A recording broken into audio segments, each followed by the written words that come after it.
August 30th, 1945, Yokohama Harbor. The war had ended only days before, but the city still smelled of burned timber and ash. Blackened shells of buildings lined streets, where once shopkeepers sold rice cakes and sweet bean pastries. Into this silence rolled an armada of olive-drab trucks, bearing the white star of the U.S. Army. Their cargo was not ammunition or fuel, but something almost unthinkable to the gaunt civilians watching from the roadside. Sacks of flour, barrels of sugar, crates of yeast and boxes of industrial fryers. A column of military cooks, some veterans of Saipan and Okinawa, moved like a new kind of unit, their weapons replaced with ladles and steel tongs.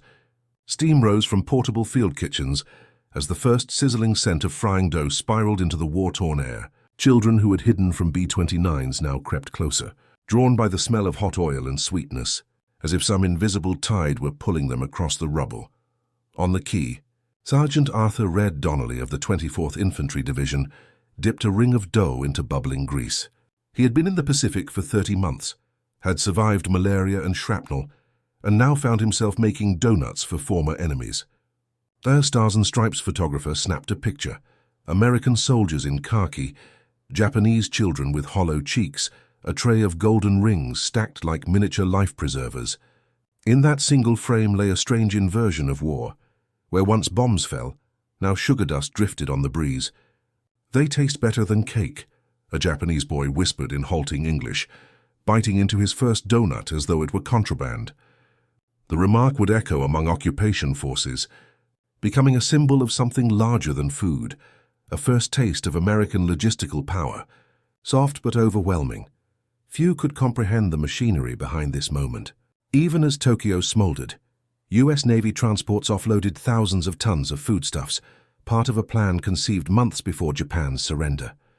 Operation Blacklist had not only mapped out troop deployments and disarmament protocols, but also nutrition programs, supply chains, and cultural outreach. Allied planners knew the optics mattered. A starving populace could mean unrest, guerrilla violence, or Soviet influence. A fed populace might accept demilitarization and democratization.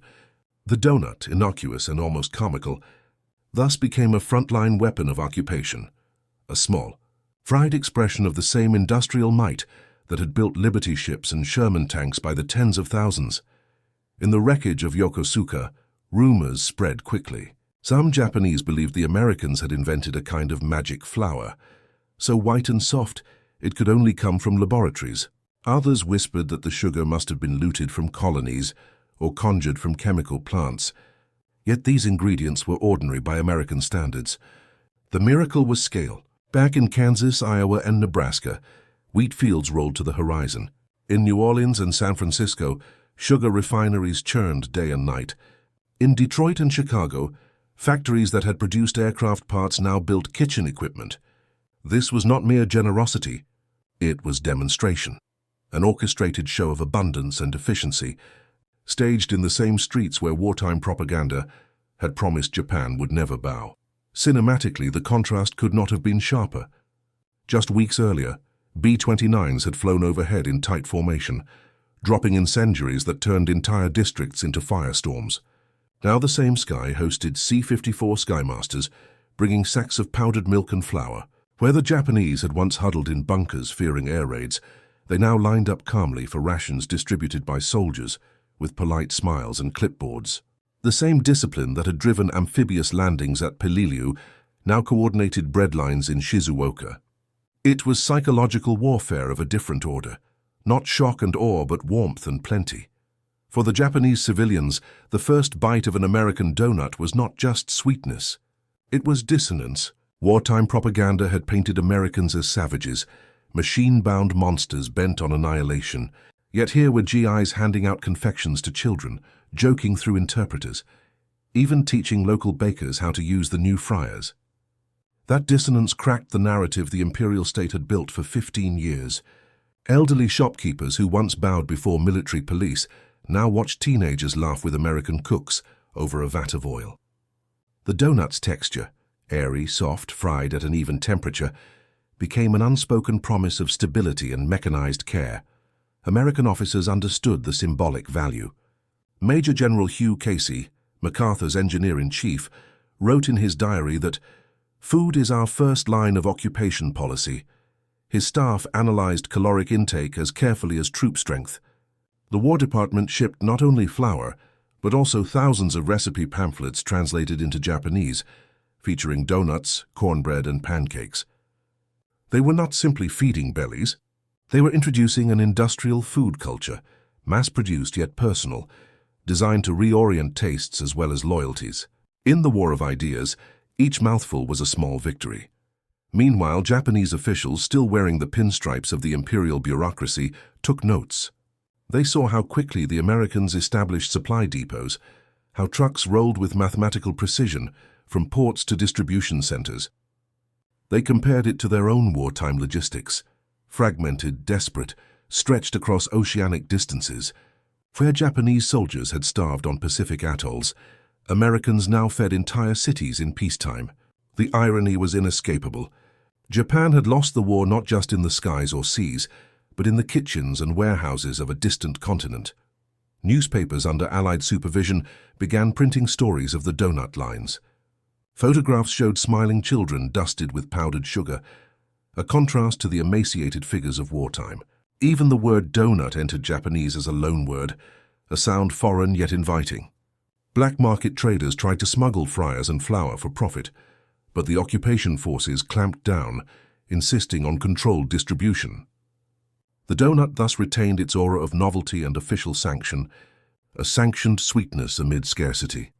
As the sun set over Tokyo Bay, the smell of frying dough hung over neighborhoods where the electricity still flickered. Loudspeakers once used for air raid warnings now broadcast instructions for ration cards. In temples and burned-out schools, families huddled around their first taste of American food, marveling at its uniformity and softness. The moment was not trivial. Historians would later note that the early months of the occupation were defined less by arrests and purges than by calories and carbohydrates. The donut stood as a tangible metaphor for the new order, mass-produced, egalitarian, portable, efficient, and somewhere in the chaos, a young Japanese girl named Emiko held her first donut with both hands. She had lost her brother at Okinawa and her father to conscription in Manchuria. She had never tasted sugar this way. In her diary she wrote, "It is soft, round, warm, and disappears quickly, like a dream of another country." Her words, discovered decades later, would become a footnote in a larger narrative, but they captured the intimate scale of the transformation better than any government memo. This was the hook, the opening scene, the moment of suspended disbelief, a defeated nation tasting the enemy's food and finding it sweeter than its own. It was more than culinary curiosity. It was an introduction to a system that had won the war not only through firepower, but through supply lines, planning, and an almost theatrical display of abundance. In that golden ring of fried dough lay the blueprint of an occupation strategy that would remake a society from the ground up, one bite at a time. By the summer of 1945, Japan stood on the edge of collapse.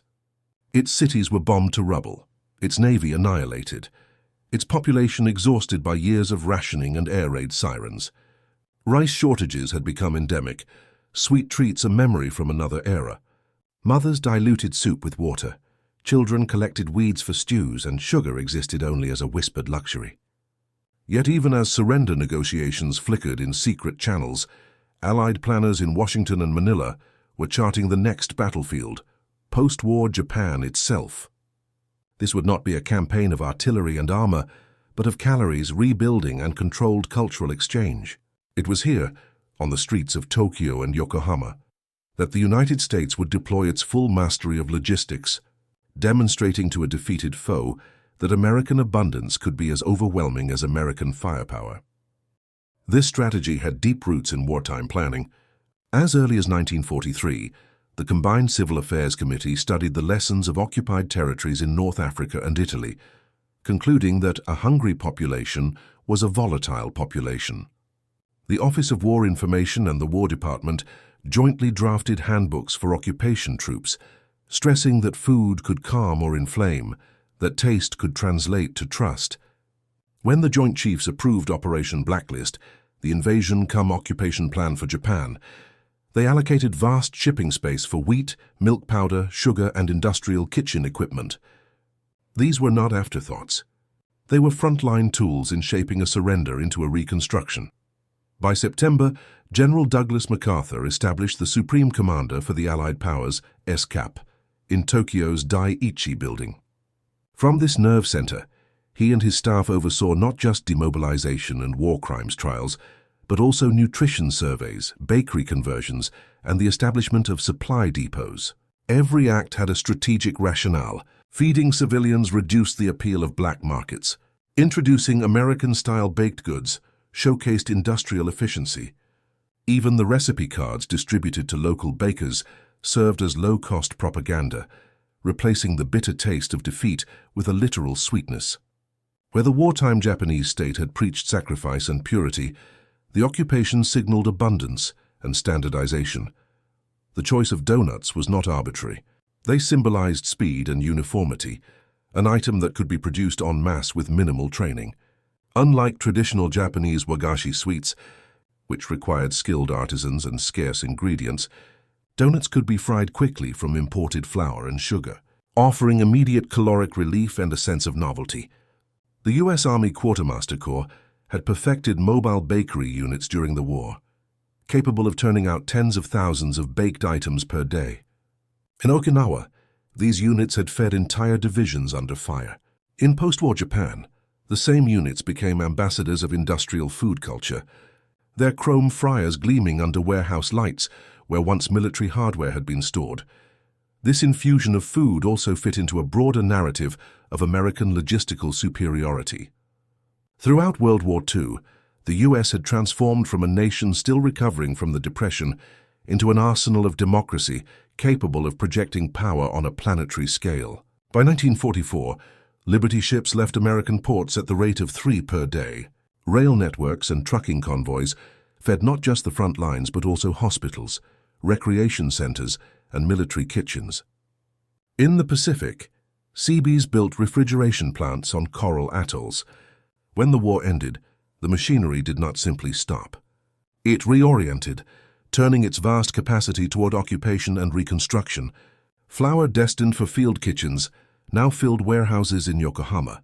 Sugar from Cuba and Hawaii, once rationed, now poured into Japanese ports under armed guard. Japanese civilians, seeing this tide of goods, could not help but compare it to their own wartime logistics. Their military had starved in New Guinea and Guadalcanal, crippled by long, fragile supply lines. Entire convoys had been sunk by American submarines, leaving troops without rice or medicine. Now, in a bitter irony, the conqueror fed the conquered with a precision Japan had never achieved for its own soldiers. Where imperial army planners had spoken of self-sufficiency and spiritual strength, the Americans demonstrated that steel hulls, diesel engines, and assembly lines were the real guarantors of victory and survival. Culturally, this period marked a rupture. The Japanese diet had long centered on rice, fish, and seasonal produce. Bread was a curiosity, sugar a festival indulgence, yet SCAP's nutrition section actively encouraged a shift toward wheat-based foods, citing shortages of domestic rice and the glut of American grain. Donuts thus entered not just stomachs, but also policy documents. Nutritionists argued that the soft, enriched dough offered both calories and vitamins absent from rationed staples. Some Japanese doctors worried about foreignizing the diet, but hunger silenced objections. When your children are thin as reeds, ideological purity fades before a hot fryer. In documentary terms, the visual contrast was striking. In one reel from 1946, black and white footage shows rows of Japanese schoolchildren sitting cross-legged on tatami mats, each clutching a still-warm donut wrapped in wax paper stamped U.S. Army. Behind them, a sergeant explains through an interpreter how to make dough rise faster in humid climates. Another shot pans across a converted naval warehouse now stacked with flour sacks from Minnesota, each bearing the mark of the U.S. Department of Agriculture. This was soft power rendered tangible, an edible form of occupation authority. At the same time, American commanders worried about appearances. They instructed soldiers to distribute food with dignity, to avoid condescension. Leaflets explained to troops that feeding is fighting, that each donut handed to a child undermined potential communist influence, stabilized neighborhoods, and built goodwill for democratic reforms. In an era before the term hearts and minds became cliché, the occupation forces practiced it literally, 1 calorie at a time. On the Japanese side, acceptance was complicated. Some nationalists derided the donuts as symbols of surrender, calling them fried shame. Others, especially younger citizens, embraced the novelty. Bakeries sprouted in bombed-out districts, using surplus flour to create hybrid sweets, halfway between wagashi and American pastries. Within months, donatsu entered the language, a katakana echo of its English name. Though hunger drove initial demand, curiosity sustained it. People wanted to taste the food of their former enemy, to understand the power that had produced both B-29s and bakery trucks. Meanwhile, behind the scenes, MacArthur's staff tracked every ton of flour and sugar with military precision. Weekly reports charted consumption per capita, malnutrition rates, and bakery outputs. It was as if the entire country had become a massive field exercise in supply chain management. This data-driven approach allowed SCAP to adjust shipments, preventing shortages and quelling unrest. In doing so, they demonstrated not just American generosity, but also a new style of governance, technocratic, quantitative, and visibly effective compared to the rationing chaos of the wartime years. By framing food as policy, the United States managed to transform the initial shock of defeat into a slow, caloric persuasion. Where Japanese propaganda had once insisted on the emperor's divine protection, people now saw the benefits of foreign logistics and industrial abundance. The donut became shorthand for a new reality, that in the emerging post-war world, comfort and convenience could be as potent as ideology and force. In the context of a Netflix-style documentary, this section is the sweeping aerial shot after the opening close-up. The camera rises from a child biting into a donut to reveal a nation in ruins, yet on the cusp of transformation. Ships line the harbors, trucks snake through scorched city grids. Soldiers with clipboards and ladles replace soldiers with rifles. This is not sentimentality but strategy, executed with the same relentlessness as any campaign. The war had ended, but the occupation had begun, and its weapons were flour, sugar, and the promise of a sweeter life. Beneath the sweet surface of the donut lines lay a deeper, less visible contest. To most Japanese civilians, the sudden flood of flour and sugar looked like simple charity. To the occupation authorities, it was the execution of a plan rooted in the same doctrine that had won the war at sea and in the air, overwhelming logistical coordination powered by information networks. The secret was not just what the Americans brought, but how they brought it. An intricate system of supply chains, refrigeration, communications, and standardized training that had no Japanese equivalent. This was the hidden advantage, the invisible engine behind each pastry, handed across a folding table. During the war, U.S. forces had perfected an unprecedented degree of coordination across thousands of miles of ocean. Convoy codes, radio frequencies, and standardized shipping manifests allowed flour from Iowa to appear on an atoll in the Marshall Islands as reliably as ammunition. Even in the chaos of combat, quartermaster units operated like a massive organism, anticipating needs before frontline troops even filed requests. When the war ended, that organism pivoted. The same radio nets that had guided fleet movements now coordinated civilian food shipments. The same logistics officers who once planned amphibious landings now scheduled bakery openings in ruined Japanese cities. Japan's people saw only the trucks and crates, but not the data streams and radio calls that made them possible. To understand how revolutionary this was, one must compare it to Imperial Japan's wartime logistics.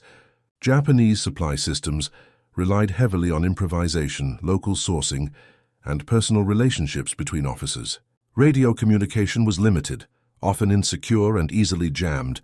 Convoys were poorly protected, their routes predictable. As American submarines ravaged the merchant marine, entire divisions were left undersupplied. Soldiers starved on isolated islands, and civilian rations at home dwindled. By August 1945, Japanese logistics were essentially broken, a patchwork of desperate measures and dwindling stockpiles. Into this void stepped an American system of industrial abundance and electronic coordination, alien in scale and precision. The most visible symbol of this hidden advantage was the Army's mobile bakery and kitchen units. These were not ad hoc mess tents, but standardized factory-built systems capable of feeding tens of thousands on short notice. Each unit came with its own generators, water purification and refrigeration. Its crews were trained to assemble and operate equipment like combat engineers, following manuals as detailed as any field artillery guide.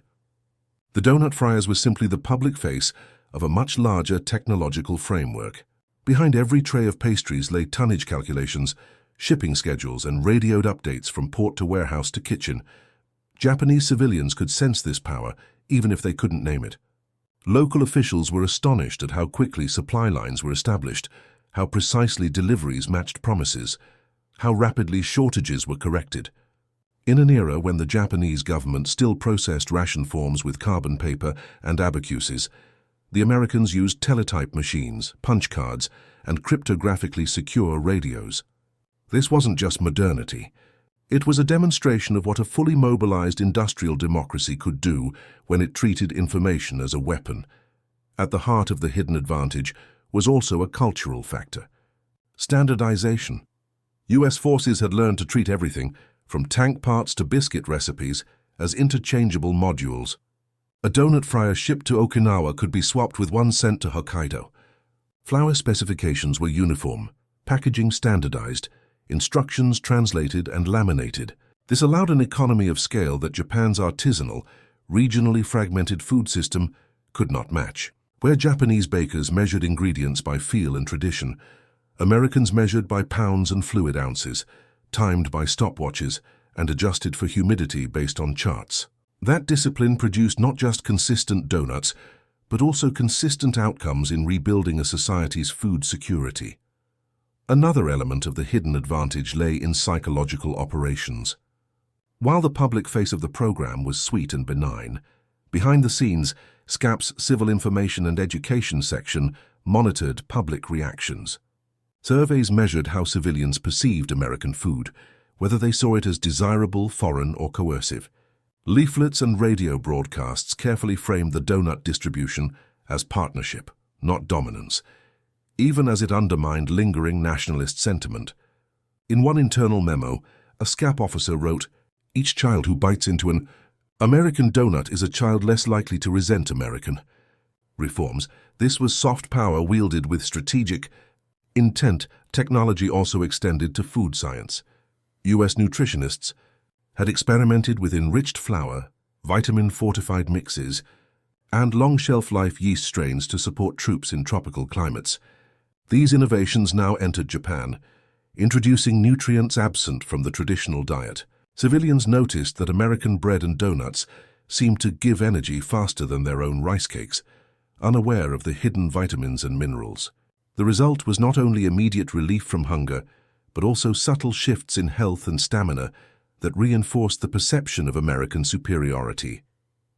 The Japanese press, tightly supervised by the occupation, amplified these themes. Articles marveled at the scientific kitchens and electric fryers of the U.S. Army. Photographs showed GIs teaching Japanese bakers to use measuring cups and thermostats. This wasn't mere curiosity. It was a staged transmission of know-how, one designed to seed long-term changes in production habits. Within a year, Japanese entrepreneurs began experimenting with their own mass-market sweets, taking cues from the American example. The hidden advantage thus began to replicate itself inside the defeated nation, preparing the ground for future economic miracles. Even the cultural shock of taste played a role. The American donut was sweeter and fattier than traditional confections, delivering a rapid rush of calories. This sensory punch created a memorable experience, binding positive emotions to the act of receiving it. Psychologists advising SCAP likened it to imprinting, a defeated populace associating the occupier with warmth, novelty, and satisfaction rather than humiliation. In this sense, the hidden advantage wasn't merely logistical or technological, it was neurochemical, playing out in taste buds and dopamine circuits. What made all this especially potent was contrast. Japanese civilians remembered wartime rationing as a monotone of scarcity. The arrival of American food was not gradual but overwhelming. A sensory blitzkrieg of white flour, processed sugar, and industrial cooking smells. This shock effect amplified the underlying message. The Americans had not only won the war, but also mastered abundance on a level beyond imagination. And unlike bombs or bayonets, donuts invited rather than repelled, making the demonstration palatable, even welcome. In a cinematic documentary, this section would shift from the bustling street scenes to behind-the-scenes footage. Maps on walls, teletypes clattering, ships unloading at docks. The narrator's voice would reveal the hidden lattice of planning and technology connecting Kansas wheat fields to Tokyo schoolyards. Viewers would grasp that the donut was not an isolated act of kindness, but the tip of an immense invisible spear of organization and foresight. Ultimately, the hidden advantage revealed itself as a mirror. Where Japan had built its wartime mythos on spirit and sacrifice, the United States built its post-war reality on systems and supply chains. The donut was simply the messenger, carrying within its soft ring a hard lesson. That modern power rests not only on weapons, but also on the quiet, relentless mastery of production, distribution, and information. This was the real shock awaiting Japanese civilians. Not that American donuts tasted better than cake, but that an entire civilization could operate like a single efficient machine, even in the aftermath of global war. Beneath the aroma of frying dough and the crowds of hungry civilians stood an industrial and technological network so vast and intricate it could be mistaken for myth. This was the machinery of the U.S. Army Quartermaster Corps and the companies behind it. Motorola, General Mills, Hobart, and countless others, each contributing to the quiet conquest of post-war Japan. Where the first three sections showed the human face, this is where the camera pans inward, revealing the gears and circuits of an empire of logistics. The donut, soft and harmless on its surface, was the edible endpoint of thousands of patents, production lines, and engineering calculations. In a documentary voiceover, this is the moment when blueprints unroll, black and white factory footage flickers, and a narrator speaks of wattage, tonnage, and horsepower with the same drama reserved for artillery. Start with the fryers themselves. The Army used a standardized model based on the Hobart K50 field fryer, designed originally for mobile mess units in the Pacific. Each fryer could heat 15 gallons of oil to 375 degrees Fahrenheit within 12 minutes, powered by a gasoline-fed burner adapted from aircraft auxiliary units. Their thermostat ensured temperature consistency, a revelation to Japanese bakers accustomed to wood or charcoal-fired stoves. This consistency produced donuts of uniform color and texture, an aesthetic as much as a culinary achievement. Each mobile kitchen carried 4 fryers, 2 proofing cabinets, and a generator producing 7.5 kilowatts, enough to power electric mixers, lights, and refrigeration units simultaneously. The flour came in 100-pound sacks from Midwestern mills, contracted under the Commodity Credit Corporation. Each sack bore stenciled instructions in both English and Japanese, specifying water ratios, yeast quantities, and proofing times adjusted for Japan's humid climate. This level of precision contrasted sharply with Japan's pre-war baking sector, which relied on artisanship and local variation. The Americans had transformed food production into an industrial science, with tolerances and margins akin to aircraft assembly. Yeast arrived in refrigerated tins, containing stabilized strains developed for long voyages. Sugar, too, was standardized, a fine-grain white derived from Cuban and Hawaiian refineries, bagged in moisture-resistant burlap lined with wax paper. Even transportation was engineered for reliability. The trucks used to deliver these goods were GMC CCKW2 1.2-ton, Juice and a Halves, vehicles whose wartime record for dependability had earned them the nickname Workhorse of the Army. In Japan, they operated as rolling arteries linking ports, depots, and mobile kitchens in a precise timetable. Each truck carried radio sets, SCR 610 or SCR 608 FM transceivers, capable of clear communication across urban distances crowded with interference. These radios were a quiet revolution. Where Japanese civil authorities still relied on runners and telephone exchanges, American logistics officers could redirect a shipment in real time, preventing bottlenecks and ensuring freshness. The power of frequency modulation was especially striking. FM radios, perfected during the war by Edwin Armstrong's designs, and mass-produced by Motorola and GE, offered static-free clarity.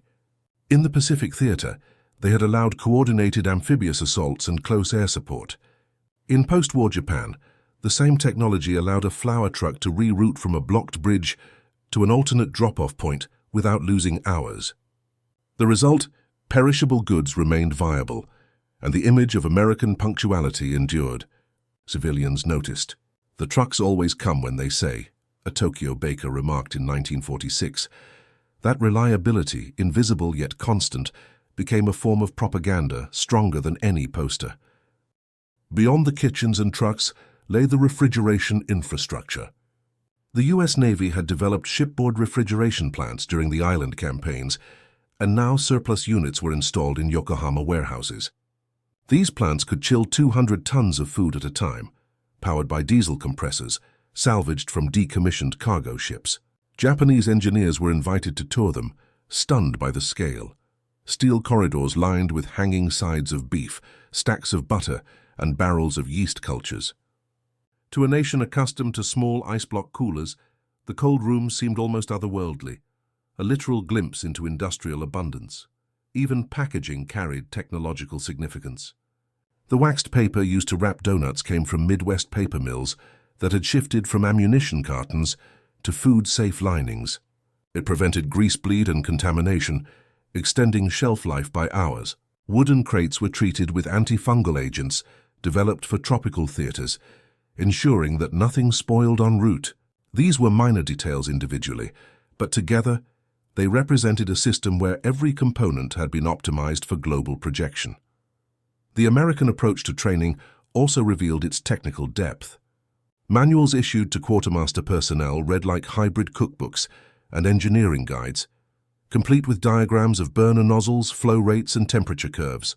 Soldiers were drilled not only in recipes but in maintenance, how to replace a fuel pump, calibrate a thermostat, or repair a generator under field conditions. This versatility allowed each unit to function independently, adapting to Japan's bombed-out infrastructure. It also impressed Japanese observers, who saw rank-and-file soldiers operating complex machines with a confidence once reserved for engineers. Food science extended beyond donuts. SCAP nutritionists introduced fortified mixes containing iron, niacin, and thiamine, nutrients lacking in the Japanese wartime diet. They experimented with powdered eggs stabilized with glucose, powdered milk enriched with vitamin D, and instant coffee packaged in nitrogen-flushed tins. These innovations had been born of military necessity, but now seeded a post-war consumer revolution. Each donut eaten by a Japanese child thus contained not only calories, but also a microdose of American science. One of the most dramatic technical contrasts lay in production speed. A single mobile kitchen could produce 20,000 donuts in a day under optimal conditions. By comparison, a traditional Japanese sweet shop might produce a few hundred items requiring meticulous handwork. The optics were undeniable. Where once Japanese propaganda had claimed moral superiority over a decadent West, now American technology delivered literal mountains of food overnight. The psychological impact of such scale cannot be overstated. Civilians saw not just abundance, but a kind of mechanical benevolence, an impersonal generosity that dwarfed anything in their experience. The documentary camera, in this section, would move through humming generators, gleaming fry vats and radio operators tapping out coordinates. It would show factory lines in Minnesota, cargo holds in Pearl Harbor, and finally the rows of donuts in a Tokyo schoolyard. The narration would tie each image together, explaining how a chain of engineering feats culminated in a single bite of fried dough. The effect would be almost hypnotic, revealing that beneath every simple sweetness lay a lattice of power. Even the sensory experience reinforced the technical story. American donuts had a particular texture, due to their mix of bleached flour and high gluten content, fried in oil at a precisely maintained temperature. Japanese confections, by contrast, were steamed or baked with rice flour, resulting in a denser bite. Civilians could feel the difference, even if they lacked the vocabulary to describe it. This tactile impression became an unspoken testament to the machines and methods behind the product.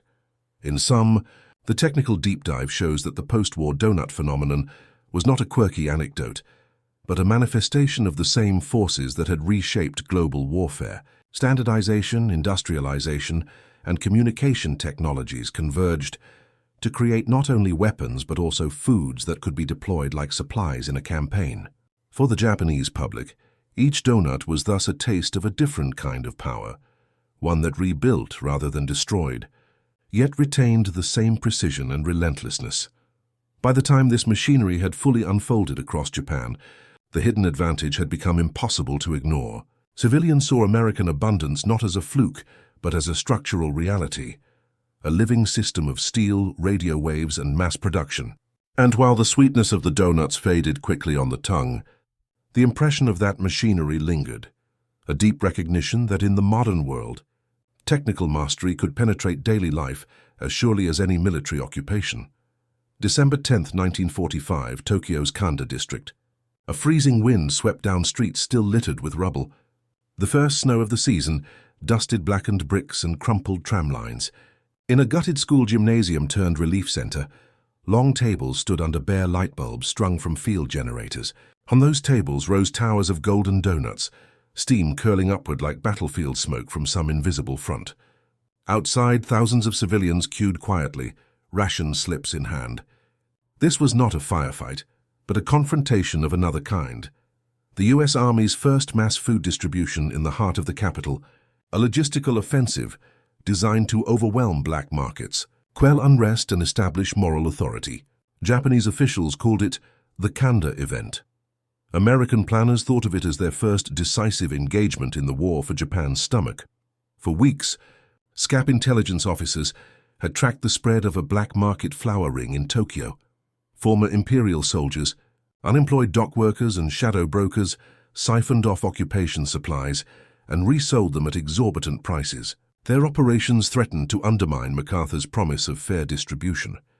The Kanda district had become a flashpoint. Rumors of riots circulated, and small demonstrations had already broken out over ration delays. In military terms, the situation resembled a contested landing zone. Control it swiftly or lose the initiative. The Americans responded with an operation as meticulously planned as any amphibious assault. On the morning of December 10th, 50 GMC trucks rolled out from Yokohama warehouses, each loaded with flour, sugar, and mobile fryers. Radio operators maintained constant contact with SCAP headquarters, updating position, route conditions, and estimated arrival times.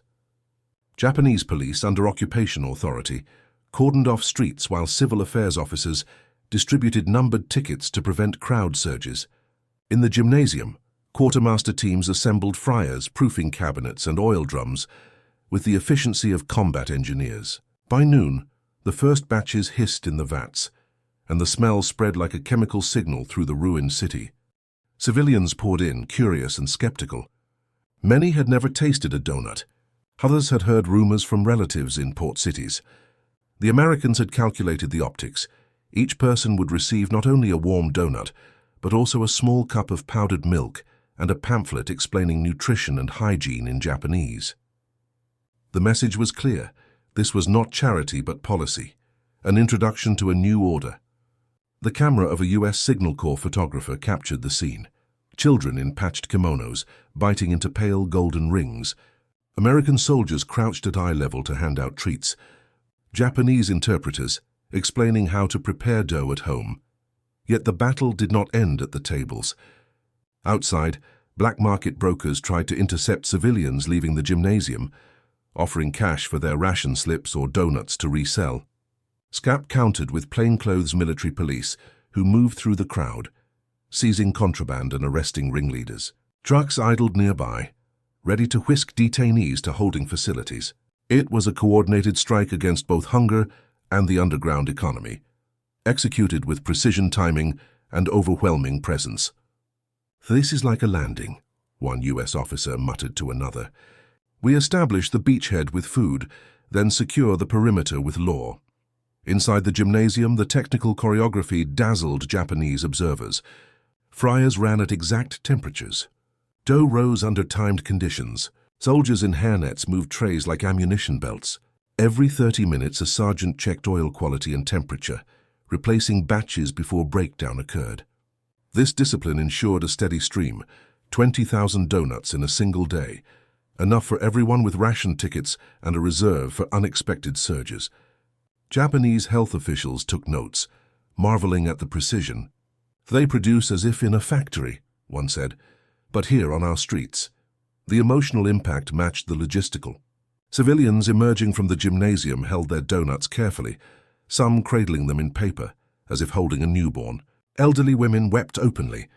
Children squealed at the sweetness, a taste most had forgotten. Rumors rippled through the crowd that the Americans used secret powders to make the dough rise so high, or oils that never spoiled. The truth was simpler: yeast stabilization, refined sugar, and controlled temperature. Technologies as alien as jet engines to a population still cooking on charcoal. The black market faltered almost overnight. With free or low-cost donuts available in massive quantities, profiteers lost their leverage. SCAP publicized arrests and praised cooperative Japanese police in newspapers, framing the Kanda event as a model of allied Japanese partnership. In a war of perceptions, this was a clean victory. The occupation's message, abundance with order, broadcast itself through both taste buds and headlines. In a documentary dramatization, this section would play like a battle scene without bullets. The camera would show convoys moving through snow, MPs detaining black market operatives, civilians flooding into the gymnasium, and close-ups of the fryers bubbling like miniature cauldrons. A narrator's voice would emphasize the stakes. In December 1945, the battle for Japan's future began not with tanks, but with trucks, not with shells, but with sugar. A musical score might echo the tension of an invasion sequence, cresting as the first donuts hit the oil. Strategically, the Kanda operation demonstrated that the American system could project soft power as forcefully as hard power. MacArthur's staff analyzed the event as an after-action report, noting response times, crowd behavior, and black market disruption. Lessons learned fed into future operations across Osaka, Nagoya, and smaller prefectures. The template was clear: flood a hotspot with supplies, outpace illicit networks, establish trust with visible fairness, and collect data for refinement. It was the same doctrine that had beaten the Axis: mass, speed, adaptability, translated into occupation governance. For the Japanese public, the battle reframed the occupation. Instead of a faceless conqueror, they saw an organized, almost ritualistic process aimed at stabilizing their lives. Donuts became not just food, but evidence of a new kind of discipline, less mystical than the imperial way, but more effective. Some Japanese intellectuals began writing essays about the mechanized kindness of the Americans, contrasting it with their own government's chaotic rationing. "They conquered us with bombs," one columnist wrote, "but they keep us with bread and oil." The Kanda event also marked the rise of collaboration. Japanese bakers recruited by SCAP worked alongside American soldiers, learning to use mixers and fryers. This transfer of skill created a cadre of local technicians who would later see Japan's post-war baking industry. In this sense, the battle planted not only calories but also knowledge. Decades later, major Japanese food corporations traced their roots to these early collaborations, their founders once apprentice bakers at SCAP distribution centers.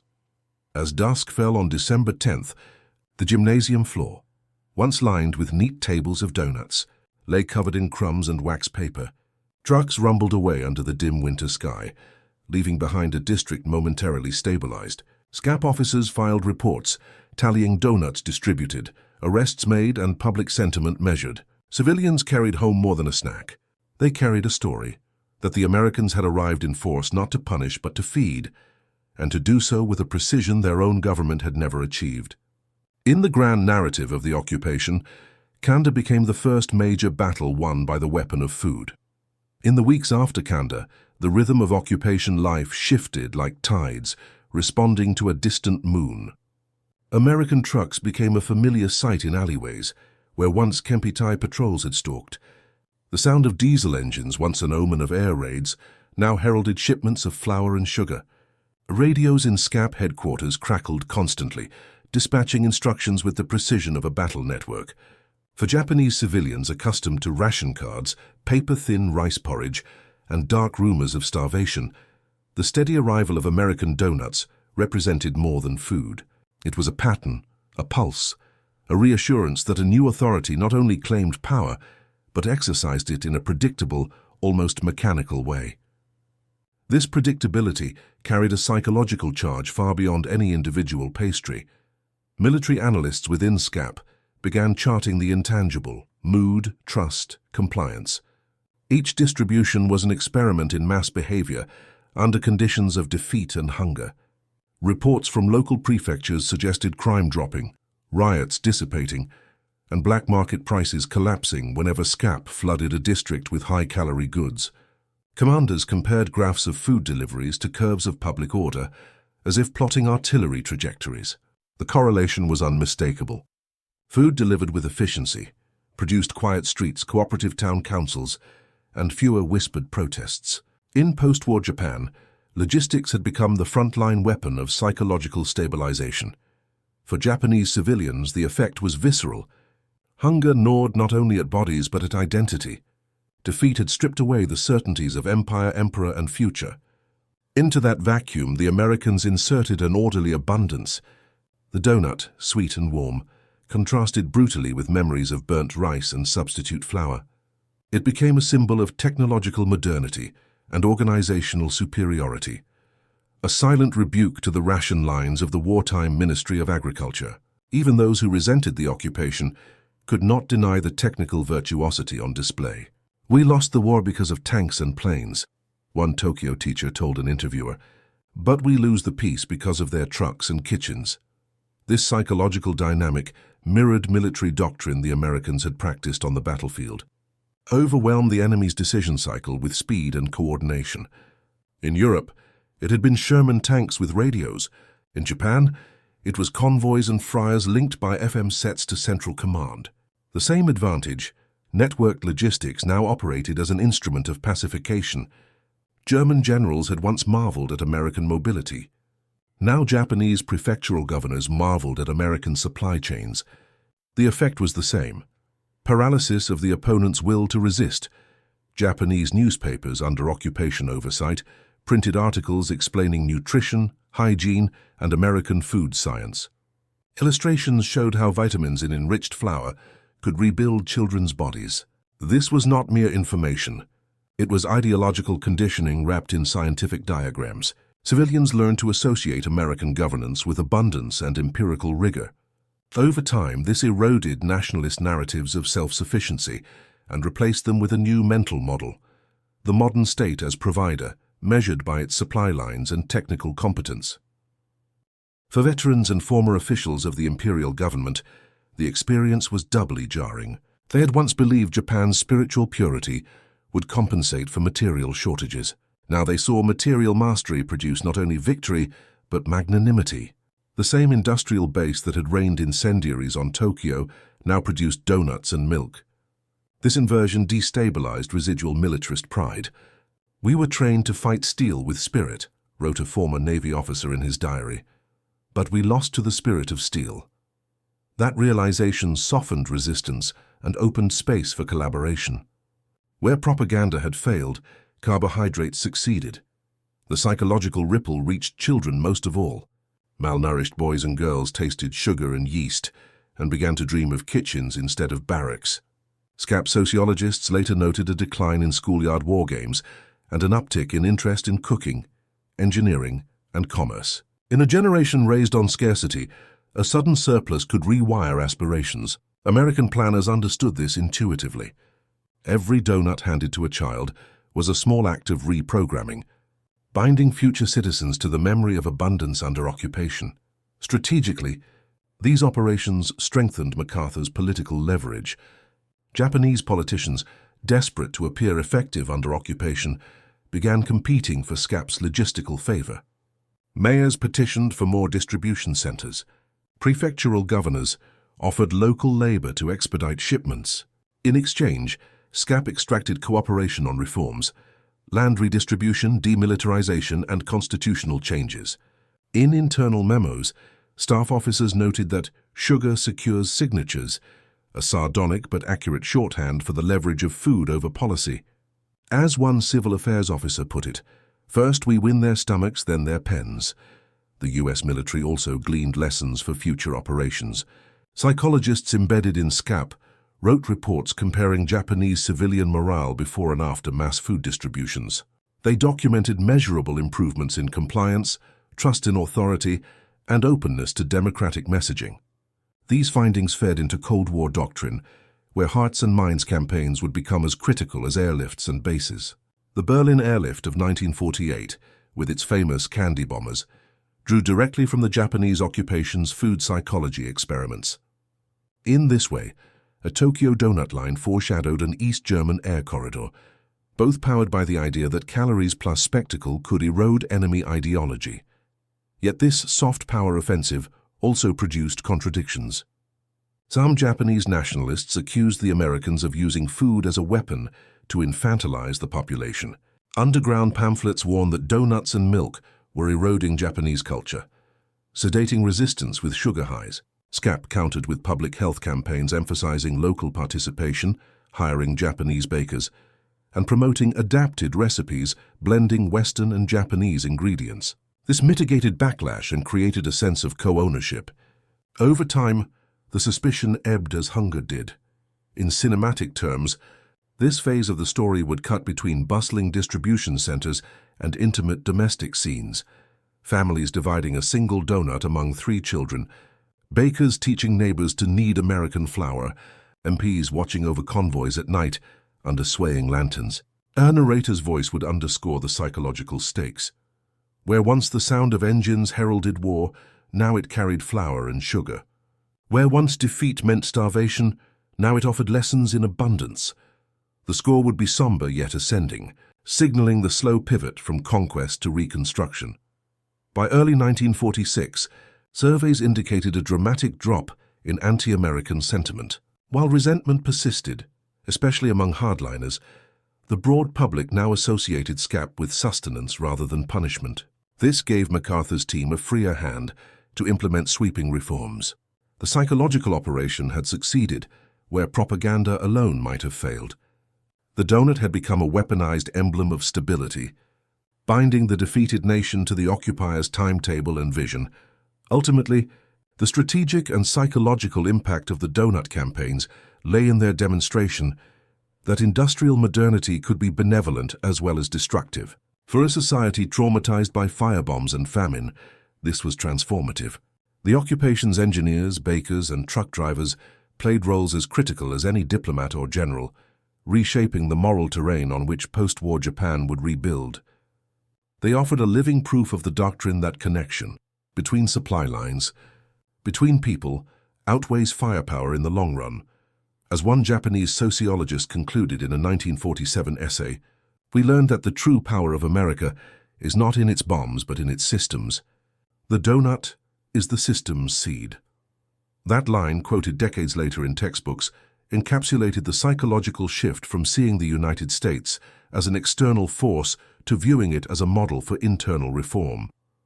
In this sense, the donut did more than fill stomachs. It rewrote the emotional architecture of a defeated nation.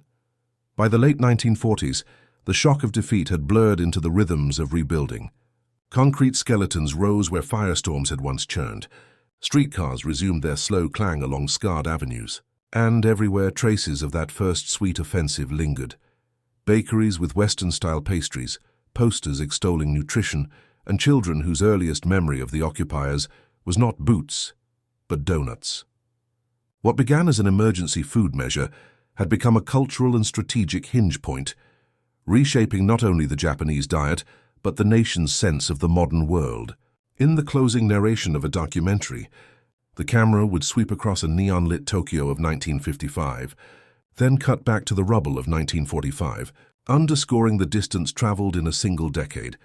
The legacy of the Donut Campaign rested on 3 interlocking pillars. First, it demonstrated how an industrial superpower could pivot from destruction to provision almost overnight. The same production lines that had churned out munitions now produced food processors, mixers, and fryers shipped across the Pacific. This duality stunned observers. A war machine transformed into a relief machine was not merely a logistical feat, but a symbolic one, signaling a new phase of global power. American planners understood that symbols endure longer than statistics. A single warm donut placed in a child's hand could communicate wordlessly the scale of a system that dwarfed anything the Axis had attempted. Second, the campaign embedded the logic of networked logistics deep into the post-war imagination. Japanese officials who had witnessed SCAP convoys later adapted those methods to their own ministries and corporations. In the 1950s and 60s, as Japan rebuilt its manufacturing base, the principles of just-in-time delivery, standardized quality control, and rapid distribution echoed the lessons of occupation food lines. Executives from nascent companies like Yamazaki Baking and Nichirei traced their lineage to SCAP training programs. The donut was not only a product but a process, a demonstration of system thinking under conditions of scarcity and urgency. Third, the campaign planted the seeds of a new bilateral identity. By introducing Western foods in a context of relief rather than coercion, the Americans softened cultural resistance. Over time, donuts, milk, and bread joined rice and miso in hybrid school lunches, subtly shifting palates and expectations. These new tastes acted as cultural bridges, making American ideas of abundance, individual choice, and consumer culture more familiar. By the 1970s, Japanese fast food chains offered their own interpretations, and American brands entered the market with unprecedented ease. A line of continuity ran from Kanda's improvised fryers to the glowing counters of Shinjuku coffee shops. On the strategic plane, lessons from the occupation's food offensive became part of U.S. military and diplomatic doctrine. The Berlin Airlift 1948-49 borrowed both the spectacle and the meticulous planning of SCAP's donut distributions. During the Cold War, psychological operations units studied how caloric aid, combined with high-visibility delivery, could erode hostile ideologies. Hearts and Minds campaigns in Southeast Asia echoed the same formula, albeit under more contested conditions. The Gulf War's smart aid packages and later disaster relief missions likewise reflected the conviction that networked logistics plus symbolism could accomplish what leaflets and speeches could not. For Japan itself, the donut years became a reference point in national narratives of humility and reinvention. Textbooks described the occupation's food programs not only as emergency relief, but as catalysts for modernization. Sociologists wrote of sweet diplomacy, a form of soft power that bypassed official negotiations and spoke directly to the senses. Veterans of the distribution centers formed alumni associations, swapping stories about night convoys and the first time they saw Japanese children smile at an American soldier. These memories fed into a broader mythology, the occupier who conquered with sugar and order rather than bayonets. Yet the legacy was not without ambivalence. Critics argued that the donut campaign symbolized dependence and cultural erosion, a Trojan horse of consumerism that displaced traditional self-reliance. They noted that the occupation's nutritional standards privileged wheat over rice, reshaping agriculture and trade patterns for decades. Still, even these critics acknowledged the campaign's effectiveness. It had stabilized a defeated country, reduced unrest, and created a foundation for democratic reforms. In strategic terms, it was hard to separate moral aspiration from material inducement. Both were baked into the dough. In cinematic style, the conclusion would juxtapose two images. The first, a boy in 1945 holding a donut in the snow outside the Kanda Gymnasium. The second, the same man in 1965, now wearing a business suit boarding a bullet train with a boxed lunch of mixed Japanese and Western foods. The narrator would intone, "In 20 years, a nation rebuilt itself on the memory of hunger and the promise of abundance. The engines that once delivered bombs delivered bread. And in that transformation lay the blueprint of a new world." The donut campaign also reframed America's self-image. It validated the idea that industrial might could be moral, that the same precision which destroyed could also heal. This duality became a touchstone of U.S. foreign policy debates. Was the nation an arsenal of democracy or a bakery of democracy? The answer in the late 1940s was both. In the archives of SCAP, memos reveal a growing pride among officers who had arrived expecting chaos and hostility, but instead found gratitude and collaboration. They wrote of winning without firing a shot, echoing Sun Tzu but in a register of flour and sugar, modern network-centric warfare, with its emphasis on information dominance and rapid, distributed decision-making owes something to that occupation moment. The same radio nets that coordinated friars and convoys foreshadowed the digital grids of today. The notion that logistics can be as decisive as firepower, whether in humanitarian crises or kinetic campaigns, remains a guiding principle of US planning. In that sense, the donut is an ancestor of the drone, a symbol of reach, precision and psychological impact. Ultimately, the legacy of those sweet rings is less about taste than about connection. They linked a defeated people to their conquerors in a chain of production, distribution, and shared experience. They showed that even amid the ashes of total war, systems could be repurposed to build rather than break. And they left behind a cautionary lesson as well. Power expressed through provision can pacify, but it can also reshape cultures and dependencies in ways that last for generations. As the documentary's final minutes fade, the narrator's voice would slow, the score softening into a minor key. Black and white footage of Tokyo's ruins dissolves into color footage of neon streets. Children laugh, holding pastries indistinguishable from those handed out under military supervision decades earlier. Their closing line frames the theme. In modern war, connection outweighs firepower and speed defeats armor. In modern peace, provision outweighs persuasion, and systems outlast slogans. The camera lingers on a bakery window where donuts and cakes sit side by side, their origins now inseparable, their symbolism woven into the nation's post-war fabric. That is the enduring lesson of Japan's post-war donut moment. The American experiment in sweet logistics proved that the architecture of victory could also be the scaffolding of recovery. What began as an emergency ration evolved into a template for global soft power, a testament to the industrial age's capacity for both annihilation and nurture. Long after the last occupation soldier departed, the aroma of frying dough and the memory of organized abundance persisted, quietly teaching each new generation that systems, not slogans, shape the fate of nations.